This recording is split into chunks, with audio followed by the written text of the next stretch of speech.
Hey, Teresa. I'm so excited to have you here on the podcast today. How you doing?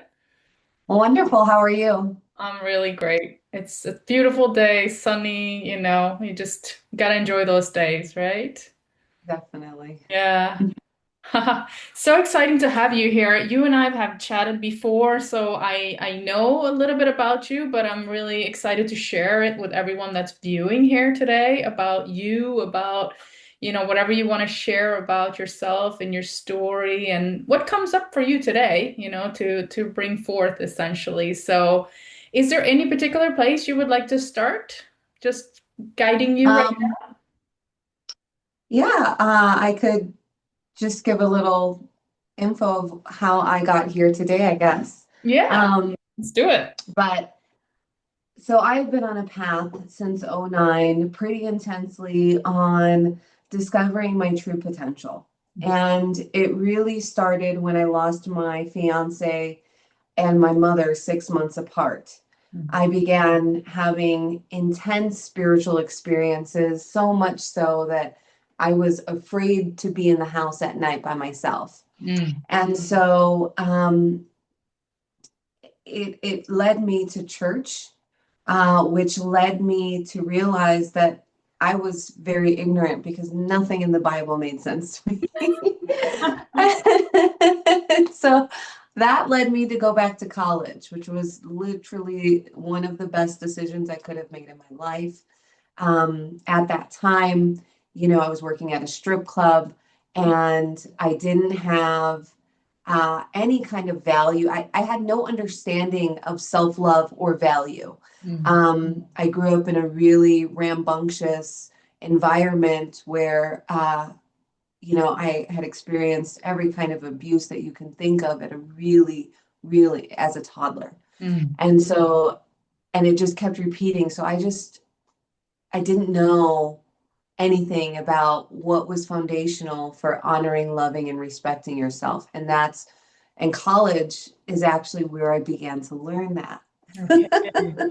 I love how you just threw out like I worked in a strip club, because it's just like such a small layer of all the things that you've experienced in your life, right? You mentioned that your childhood, so it's like it's almost like you grew up having all these experiences that were anything but love, right? Yeah. Anything but honoring, right? So I just want to reflect that back to you because I think that's, it's incredible that you have both worlds, right? Yeah, I make the joke that I got a degree in darkness over the years, Yeah, just exactly. because, yeah, you experience so much of it. You think that this world, like as a young child, I thought this world was a dark and scary place. Hmm. And so my brain, if you will, neuroscience tells us that whatever we believe, our reticular ocular system starts scanning for our beliefs to Yeah. stack them, Yeah. scanning for information to stack those beliefs. And so I got to experience all of the scariest things, Yeah. and I say that with a smile on my face because I laugh at it now. Right. At the time, it wasn't funny, right? At the time, it was very painful. At the time, I didn't think that there was any other way of being. I Mm. thought that this was life, and I really was very suicidal my entire life because I just hated it. Yeah.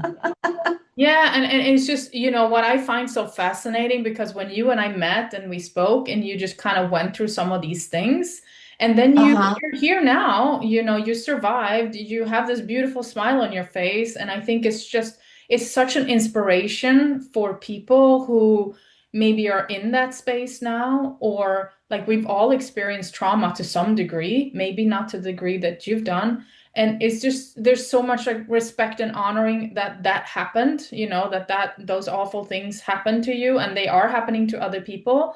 But to see you here today talking about it as if it's like there's no shame or guilt in when you're speaking. And I just No, want to tell you that that's just such an amazing, you're amazing. Right? Just to get it, here. it took me many years to not have the shame and the guilt. It took a Yeah. lot of shadow work. It took a ton of meditation. It required a lot of what I did for the last, 20 years, really 15, 20 years, Mm. is I dove really deep into spiritual development and training and application.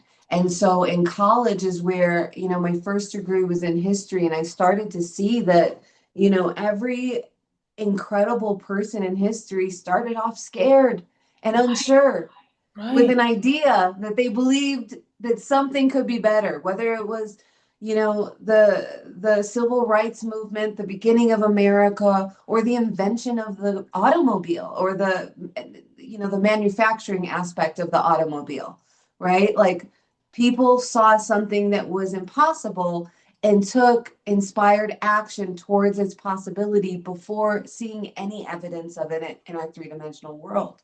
And Right. so I started to see that my pain could actually be my power, Hmm. right? And I started to dive deep into that because I really believe that actually, and I've heard the statistic from other leaders across the globe, that like somewhere around 80% of our potentiality is in the darkness. Right. Right. I love when you say turn my pain into my power, or that is actually your deepest gift in some ways. And it doesn't, it's not like, you're in it and then it definitely doesn't feel that way. And then when you're on your way out of it, it takes a lot of work, like you just mentioned. You really have to want to kind of dig in there and almost experience it again, right? It's like that layer of pain has to come up again for you to experience. And then eventually you start to move through all those pieces, and then you come out fairly okay on the other side with this long journey of experience behind you. And I think what's the beauty for you and for everyone that's listening right now is now you have this beautiful journey to share with everyone. Yeah, and I would argue that you come out way better than you started Right. because if you're experiencing a lot of trauma, I would I would argue that you've got some or many masks blinding you. Yeah. And I say that because anytime there's a blockage in our spine, and I know I'm jumping a little bit here, but I see blockages in our spines as masks. And the reason why I see that is because it distorts our communication with our higher self. And so when we don't have a clear channel, a clear communication channel, there's no possibility for us to identify truth. And so there's no way for us to engage in right action. We're Mm. like little innocent children. There's just no possibility for it. And Mm. so what we have to do is clear our channel. And that's where we realize, oh my God, I really actually didn't want to engage with that person or that activity. Mm. You think that this thing that you enjoy while you're wearing these masks or while you're in distortion are joyful when in fact they're causing you mass harm. And so you get to see the truth for the first time. Mm. And once you see truth, it's really hard to go back to Mm. living the false lives. Right. It's really amazing when you talk about the spine because it's kind of like the spine is that channel you're talking about, right? It has the potential to kind of allow things to funnel through it up and down, right? And it's almost like those masks are things that we slid in, right? And they don't allow, so we have to pull them out, right? Each Yeah. one, we have to pull them out. And it's some of them maybe are letting a little trickle through, but it's like it's filtering it in a funky way so that it's not coming down in a pure way all the way down into our being. And so I love when you speak about that because it's such a great like metaphor and also happens in, physically in real life of how we can think about our channel. Yeah, I love Right? it. I love it. Because I did achieve total balance, Mm. and I had clear guidance and clear information from my mind, body, and soul, and it was absolutely divine. And then trauma to the 10th degree happened again in my life. And my spine became all blocked up with all the emotions and I'm sure chemicals at some point because I was depressed and I was on some pretty heavy medication. And so I got all these blockages again. So I got to experience the purity of my channel and then the complete weakening of my channel and rebirth of clarity again, which is where I literally just achieved a couple of like a month ago. And Wow. so it's a cycle. Yeah. And writing my book is one of the reasons why I got to revisit a lot of that trauma because when you when you're focused on it, there's a part of it like when you get into the next level of teaching and training, you get to revisit this stuff so that you get to really know your stuff and you Right. can really truly guide people through, not Mm. off of one experience, but off of three, you Right. know? Yeah. So I've ascended and descended Yeah. multiple times, Right. but I wasn't rooted in God before. I wasn't rooted in the divine. I thought I was, Mm. but those masks were distorting Hmm. and ego came up and I had no clue. Right. As you're talking, it's just what's sort of coming to me is like you were a little child, your channel was distorted very quickly, almost even before you were aware that you had one, right? So it was distorted. Then you had this kind of opening and you opened it up again. So now you're in awareness. And then it gets distorted again, but from a place of awareness, right? You knew what it Yeah, felt to have it open. And now you're going back into having it closed or distorted or masked again, and now you're coming back at it again. So it's kind of like you experienced it both from an unconscious place and from a conscious place. ooh, I love how your mind works. It's incredible. I Yeah, absolutely incredible. Thank you for Yeah. that insight. Yeah, because that's what happened to you. And Yeah. so now it's like you have a multi-layer of experience now from both of those states. Hmm. Which means that you're kind of back where you started because when you are born and you have this beautiful clear channel as an infant, you have it now, but now you have it with wisdom of two cycles, Yes. Two cycles. which is And incredible. what's required is the same regardless of what cycle you're in, right? Right. Clarity, coherence. Yes. It's really what it is. Because I cleared my channel of all false programming, and then all of the emotions came in, and so that was distorting my channel, Mm, right? And so then it was like, oh wait, I became a heart math coach in 2020, mm. and it literally saved my life. And then I forgot about it. I just stopped doing it because we're in the world of distractions, Yeah. right? Like. Yes. And you know what's so amazing about that? I love that you use the word forgot because that's what we do all the time, right? It's like the way I look at this earth is it's a place of remembrance, right? We're supposed to remember who we are, where we came from, what we were able to do, how, our connection to divinity, as you so beautifully described.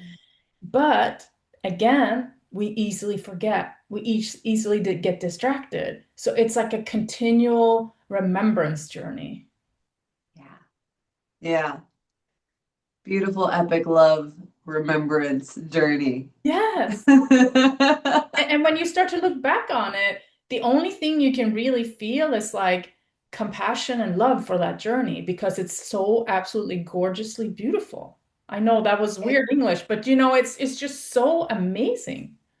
it really is. And the more we look back, the more we see these divine synchronicities that lace through every level, Mhm. right? And so it's really it's really mind-blowing to me. Right now I'm revisiting some things with my son, and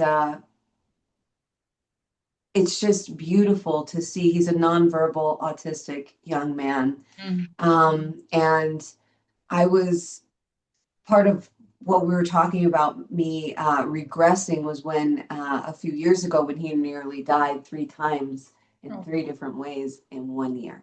wow. And the first time it was frostbite and his feet blew up like this. But what I didn't understand at the time was that he was extremely spiritually sensitive to energies. And so he was seeing things and running away from those energetic distortions that he was seeing because he also came into this world thinking that the world was a scary place because he was born in my belly.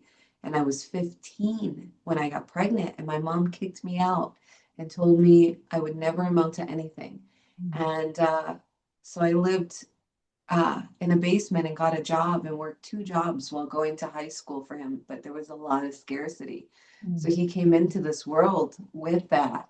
And I couldn't understand it, but now I do. He was being possessed over and over and over again. And I was so upset and angry with God. Mm. Because I was like, why would you let this happen? How could you, like this innocent young man, this nonverbal boy that can't even wipe his own butt, Mhm. right? Like, how could you let this happen?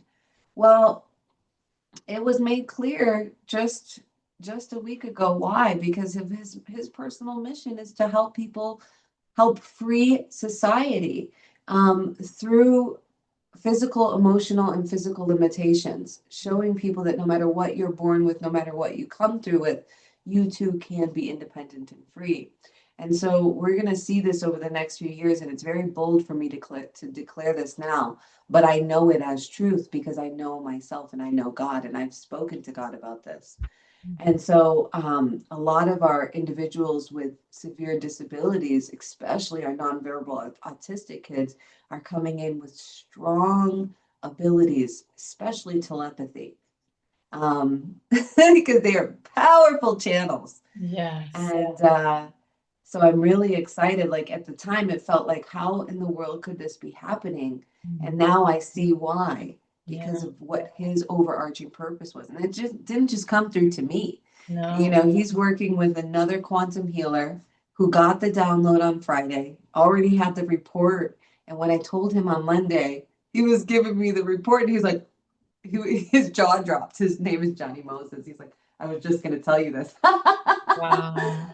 And so, from that perspective, okay, I understand why you need to be enslaved by all these different beings and forget your power so that you can reclaim it, so that you provide this frequency of true sovereignty, which is missing in our society Mm. tremendously right now.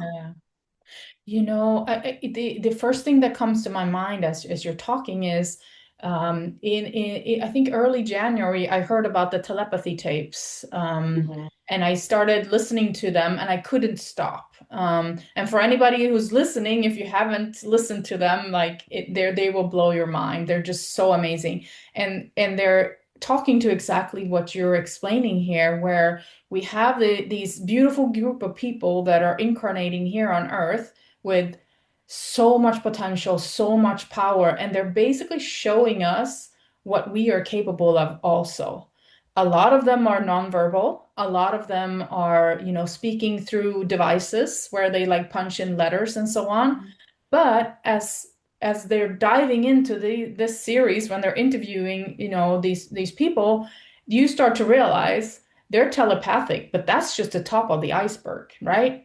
Some of them know like 10 languages, where some of those languages are not even speaking in this world today. They're dead languages, right? Some of them are able to, I mean, it's incredible, these things that are coming forth. And my whole body is like all goosebumpy now. But so when you say that, it totally rings true for me, because these are the people that are coming in to show us what we're going to be able to do, and to Yeah. remind us that we know how to do it, right? Yeah, I just had another realization too. Oh yeah? My son rejected sign language extremely, rejected the ASL device, which was like $60,000. He broke it, Okay. and then would try to destroy it. And I was so frustrated. Well, what I found out on Monday was that he's going to be speaking through me. Ah, okay. That's why he refused to speak through these devices. Right. That's incredible because and again I'm referencing this series because that's kind of the closest I am to this situation, this and they speak about that too. There are mothers in this series where the child is communicating directly telepathically to them all the time.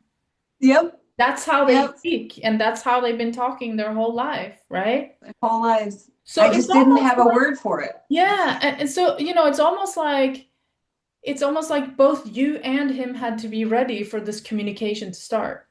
Yeah, And you're I both had to ready be now. in total coherence. And Yes. so the last week when we were supposed to meet and I canceled, Yeah. I went to my healer because I couldn't understand the extreme exhaustion and the extreme noise in my mind. It Mm. was just, I couldn't think. Well, Right. I had parasites and some overwhelm emotions were coming from my son.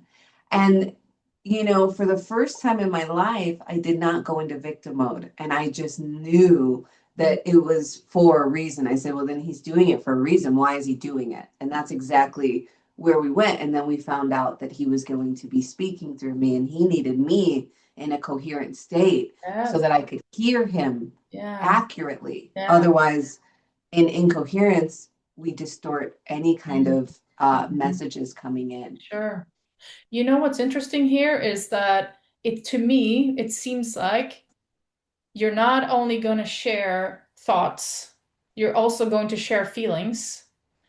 And I think that's probably just the beginning. I think that there's also going to be sharing of other sensory information between the two of you. Yeah, we already do. I can feel his pain. I can feel whatever he's going through. Yes. And it can get very confusing Right. because he's not always rational just yet. Right.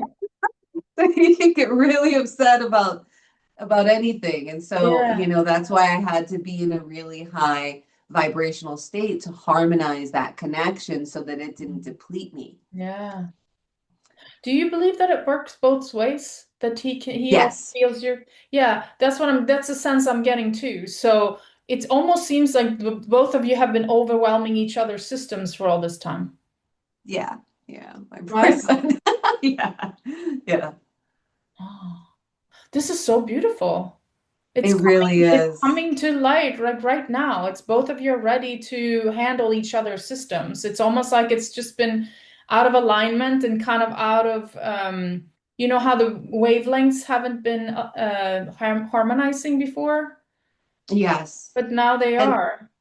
they are. And it also requires a different version of me to show up, a different order of my day. And Yeah. I was shocked when I found out how many days of rest my body requires a week. Mm, Just guess. mm. Three? Ah, 3. yeah.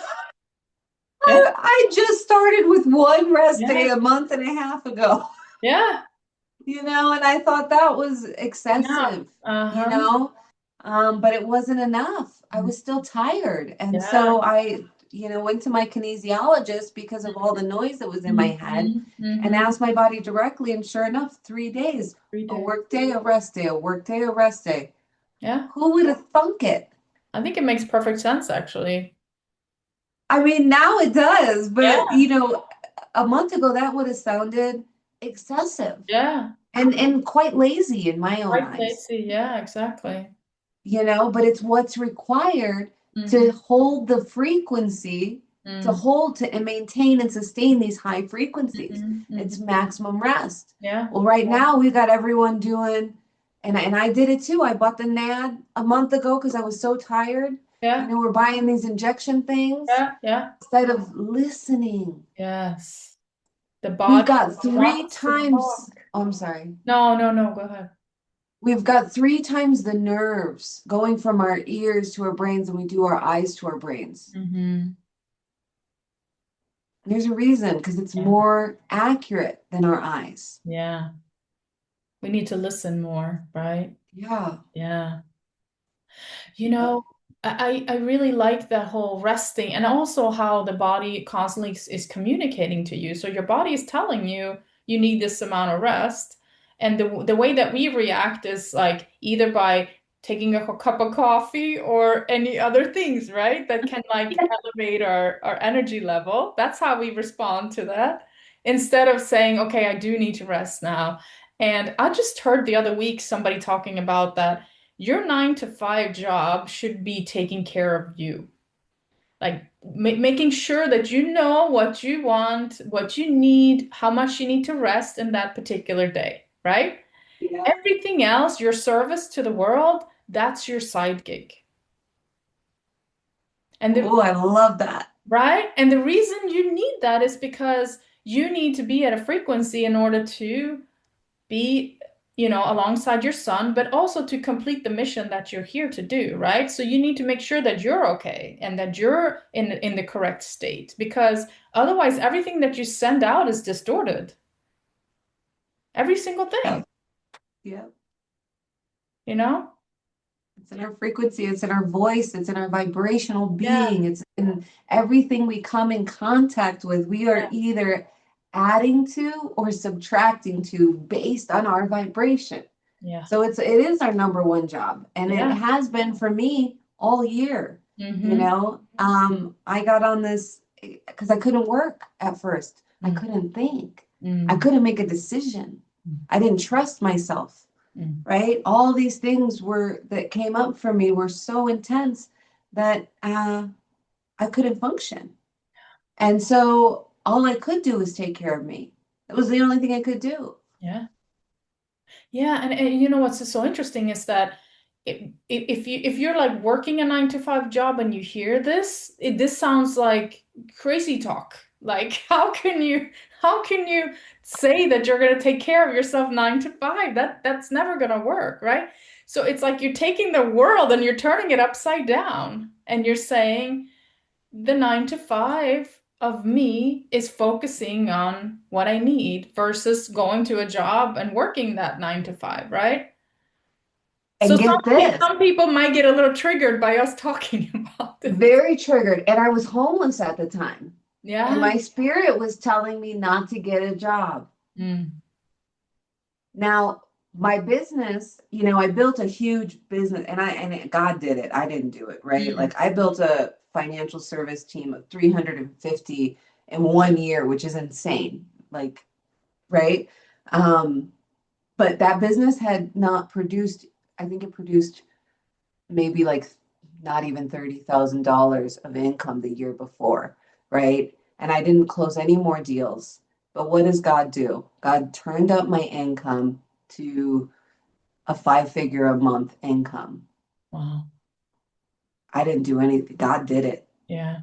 I didn't do anything. I listened Mm, when it made no sense. mm, And this is what happens. And you see a direct correlation as I raise my vibration, the amount of residual income keeps growing and growing and growing and growing. mm. Yeah.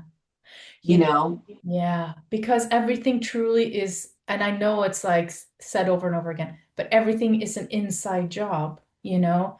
It's what you're carrying on the inside, it's how you see reality, it's how you align yourself with the will of the divine, it's how you vibrate, right? All of those things allow you to receive through your channel and align yourself in the correct way. Whereas if you don't pay attention to the inside, but you're always focusing on the outside, how much can I create? How much can I do out here? Then that never happens, what you just described. no, it doesn't. And the funny thing is that I've got products that are life transforming that give business owners a ton of money, and I could make a ton of money too. Everybody wins. And Mm, so I had the ability to go out and sell and force my way into, I could have been, if I would have forced my way, I would have easily been doing over 1 million right now because the way I work, mm, but I didn't. I listened and I was happy with what came in. I was grateful for whatever was. And I Mm. was so grateful just to be able to go to the grocery store and just to be able to wake up and just to be able to function, to be able to run, right? Like, even though it hurt, you know, whatever it was, I just focused on that gratitude for those things. And I had to stay by myself, which was really hard for me. Yeah. I had to cut everyone off of that because they weren't authentic. They weren't they didn't really care about me. Mm. And so they were very dishonoring and disrespectful. And so I can't subject myself even to my son because he was abusive with me. So I Mm. had to say no to my son, which was I Mm. think I got diagnosed with a new disability after that. It was something with some disorder for not being able to handle the transition. I can't remember the name, but like it wasn't easy. I'm laughing now, but it was really hard in the moment. And so I just want to emphasize that. Yes, I've poured into myself a 9 to 5 for the entire year, um, with minimal work. Mm. However, until about a month and a half ago, I started working. I started doing the spinal flow, and my schedule filled up instantly.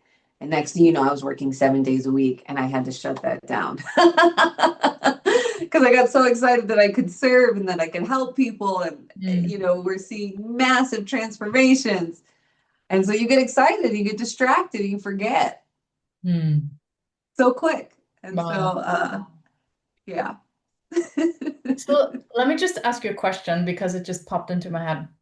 Why do you think gratitude works so well? Because when you are in gratitude, you are in truth. And so you are in direct connection with the divine. However you identify, whether that's Buddha or, universal intelligence, whatever it may be, it is a frequency that is a direct connection. Mm. So it's the same thing when we're in prayer. That's another thing I learned to do. I became a prayer chaplain, and it was one of the greatest gifts for myself that I'm also giving to others is to learn how to pray for other people and to do that on a consistent basis. Whether you're sending love out or praying, I learned you need their permission because I just started praying for people, not realizing that you can create negative karma, by doing that without their permission. So you got to have their permission. Mm. But it also puts you in direct connection with the divine. We're always directly connected. However, it is through our actions that we either embody or we ignore the divine that's within us. Beautiful. I just wanted, sorry, my throat is all, I guess I got emotional after your, um, I just wanted to hear it. I just wanted you to say it because I felt like you had such a strong answer in you, and I really appreciate that answer. So Oh, thank that you. was absolutely gorgeous. I love that. Yeah. Yeah, there's just so it in my mind it's there's all these very small things and they're all very free, that you can do. Like being grateful for being able to run, like you said, being grateful for waking up in the morning, being grateful for drinking water. Like being grateful is something we can all do when it doesn't cost us anything to be grateful. It's just readily available all the time, right? And So, always add value. yeah. And it's just these small shifts, It's sometimes I think we get confused and we think it's like there's so much, right? I have to do all these things. Like I have to meditate for half an hour, I have to do, 1 hour of breath work, I have to do, I have to take these classes, I have to do all these things. But at the same time, just allowing yourself to take a really deep breath and be grateful is such a powerful thing that you can do. The simpler, the better. I really love heart math, Mm. because it takes all of the stress out of meditation. Mm. It's a 3-step process, and all you do is slow your breath, Mhm. imagine you're breathing in and out of your heart, and Yeah. hold a feeling of love or appreciation for any one place or thing. Yeah. And it has 30 years of peer reviewed science not only will that create coherence, but you have this network of neurons in your heart. And so when you do this practice, you create the frequency that connects them to the brain. And so and they have a device that you can use. And I used to say, you don't need the device to do this. However, if you have the device, it is so much more fun. There's Mhm. games and you get to see your coherence level in real time. So I use this as a truth serum for me. When I'm going in to test something for myself, I make sure I'm in really high coherence when I'm testing so that I know that it's accurate, Right. right? Because it's so easy to get a misreading Hmm. if you're out of coherence. And then they have games. And so it's like, it's fun. And when you can bring fun to this practice, guess what? You're excited to do it. I Hmm. do it 4 or 6 times a day, and I'm just so Yeah. happy to do it because I like the little watching the little screen and whatever. I do silence. I do a day of no screens and total silence. So I do disconnect from the Hmm. screen. Hmm. But I want to bring as much fun into development as possible because when we take the pressure off and we have fun, it's like magic. It feels like Hmm. magic. It's Yeah. gonna work. Yeah, and what's really beautiful about this is like you hear people talk all the time about living from the heart, right? Living from the heart instead of living from the mind. And that can become kind of, I guess, metaphysical and like a little how do you do that to like people can wonder like how do you actually live from your heart? How do you like feel instead of think, right? But what you just explained with when you create coherence between your mind and your heart through the neural networks, that's exactly how you do it. That's the practicality of doing it, right? I love that. Yeah, So, yeah. so then you're bringing something so like lofty and, woo-woo down into actually in your body, which Yes.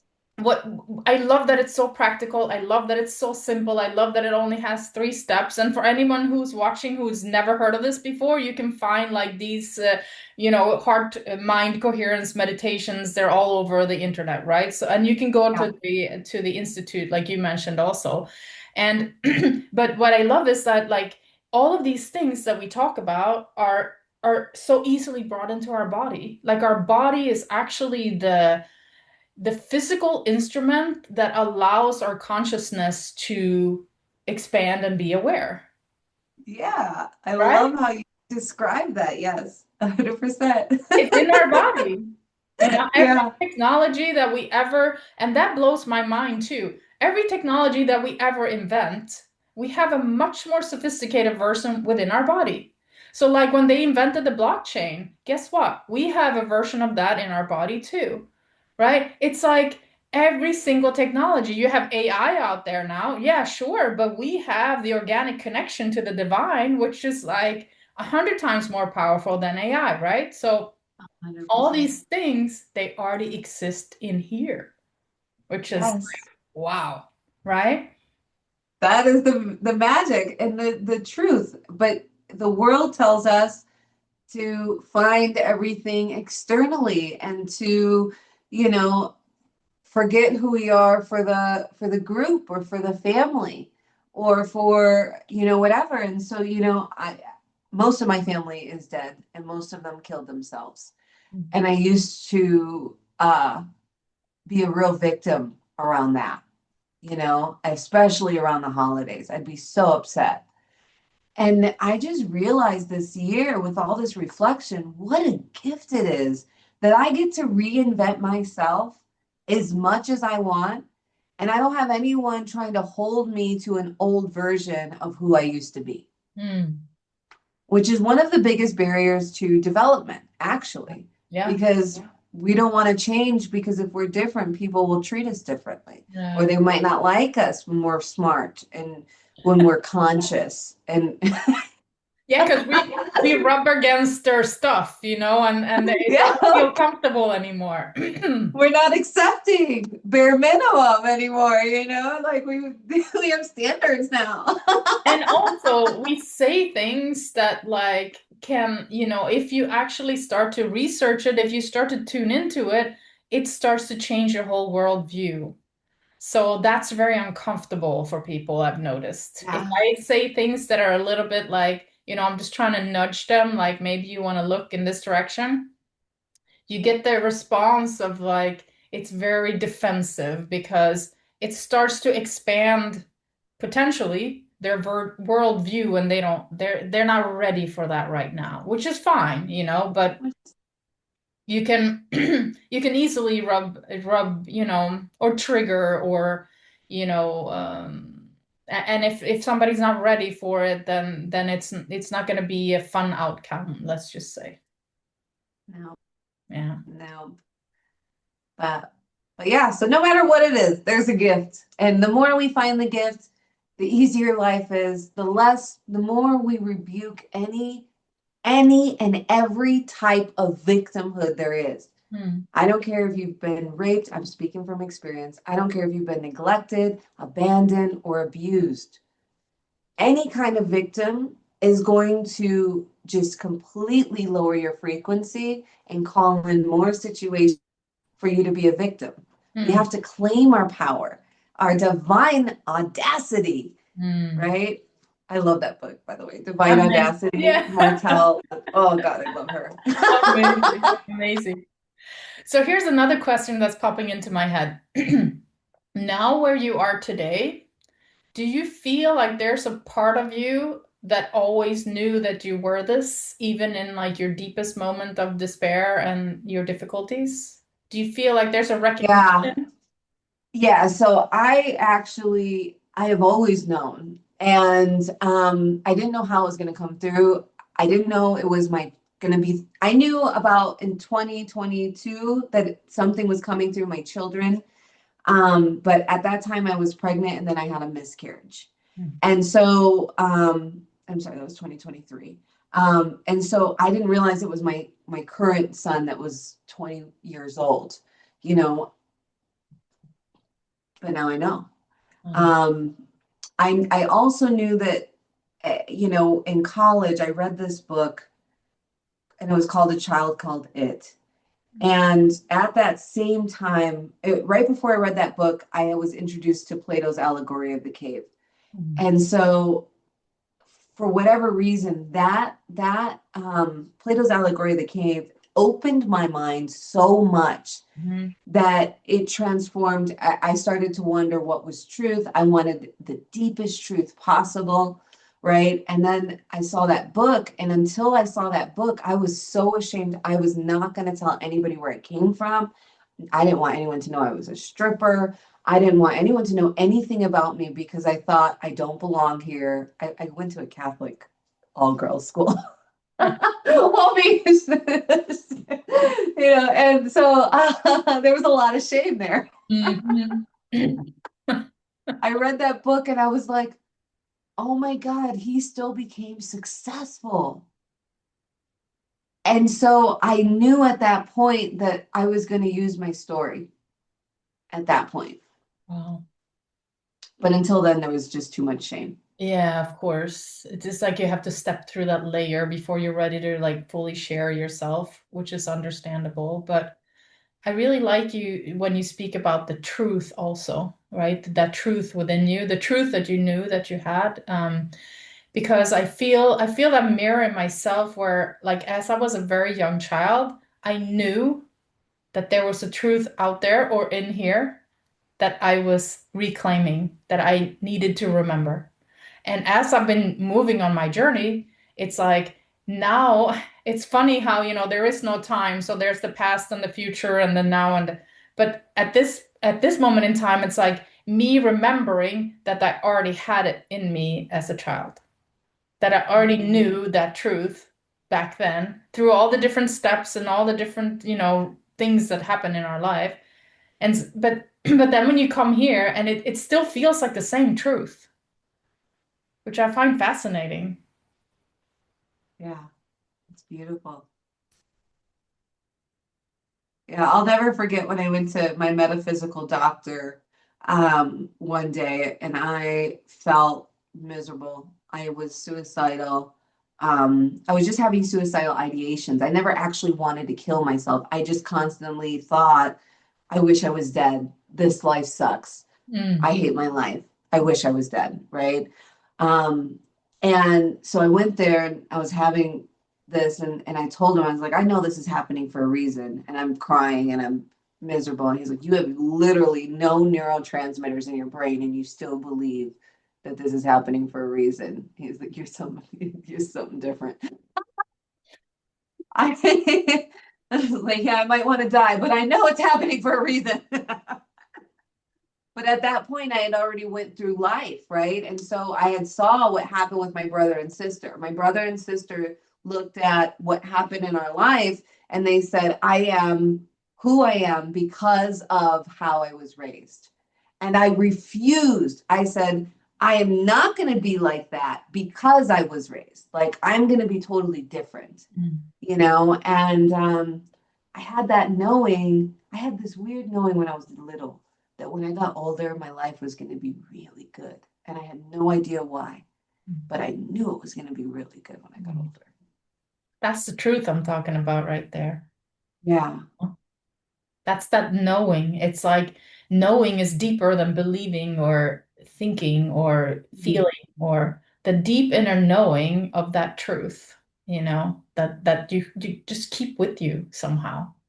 It's just 100%. there. It's like, it's for me, I had this deep inner knowing that at some point in my life, I would be doing something like this. And here I am now. And it feels like the most natural thing in the world, right? It's like coming home. Oh, I love that. Isn't that amazing? It really is.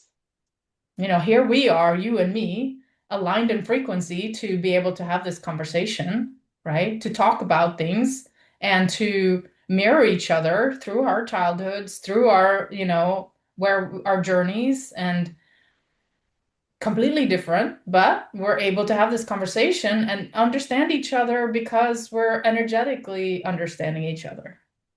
Yeah, and really, I believe at the core, I don't see a difference between you and me. Right.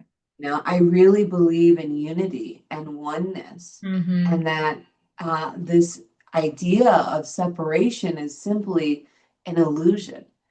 And so, from that place, it really calls on me. Can I hold that frequency when I'm on the phone with a bill collector? Right? Yeah. Not the easiest thing, but holding that frequency of unity and oneness changes how we treat and interact with everything we come into contact with. Yeah, absolutely. And it's like, we're just, if you think about it that way, and you think about the body, right? So we're just one small piece in a big universal body. And as we heal ourselves, one by one in this huge body, everyone else is healed too because the body is healed.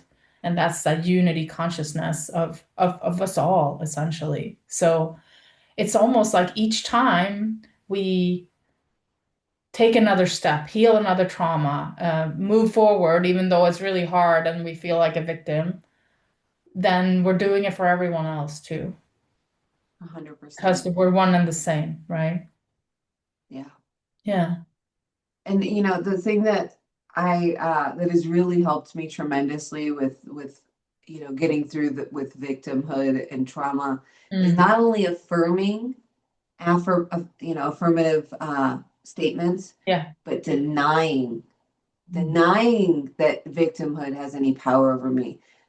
Because I forget who says this, but there's magic happens when we need to deny the power to create the space for our true power to shine. Mm. Um, and so, because victimhood, I think, is the thing that is the biggest challenge that humanity has to face right now. Yeah. Yeah. Because when we get out of that consciousness, all there is unity. Mm. And if all there is unity and power, then all there is love. Yeah. Exactly. Because there really is only one power. Yeah. We just have to get out of the victimhood to see the truth of that one power. Mm. Yeah. And even when you were there in that victimhood, that truth of that power was still the truth. You just were not able to completely see it at the time. Yeah, because it's our thoughts are, we can see them as like clouds that distort the light or even block the love from coming in, Mm, right? And so um I constantly check in. Am I allowing love to come in? Am yeah. I allowing love to come in? Hmm. Because of the programming from that comes with years of trauma, we naturally think we start to create these shells. As victims, we create these shells because we don't trust people anymore because we've been hurt so many times. Yeah. And so that shell then rejects love and doesn't allow it in. Yeah. I used to say that I wrapped myself in Kevlar when I was a kid to keep everything out, just like you were saying. But it has the problem that things don't come in either, right? It just works Yeah. temporarily to protect yourself, which is fine at the time. But I think that everything that we've been talking about, this is why your story is so powerful. This is why I appreciate so much that you're writing your book now and sharing this. So that people can see that even though you went through all of these things, it doesn't diminish anything. In fact, it enhances it. And the fact that you are here and reclaiming your love, reclaiming your divinity and your connection with God is just a proof that all of these things can happen to you, all this darkness can happen to you, and you're still light. Yeah. And I allowed all the darkness to happen because of my choices on proximity to the divine, Mm. right? Like if I'm not focused on the divine, then what am I focused on? Mm. And so, what I know is that for the rest of my life, the first thing I do when I wake up is thanking God for waking me up and dedicating my life, my work, everything I speak, do, wear, be, vibrate to the divine so that I may be the purest vessel possible. I want to see how much love, joy, and belief God can spread through me. Mm. That's what I wonder. Amazing.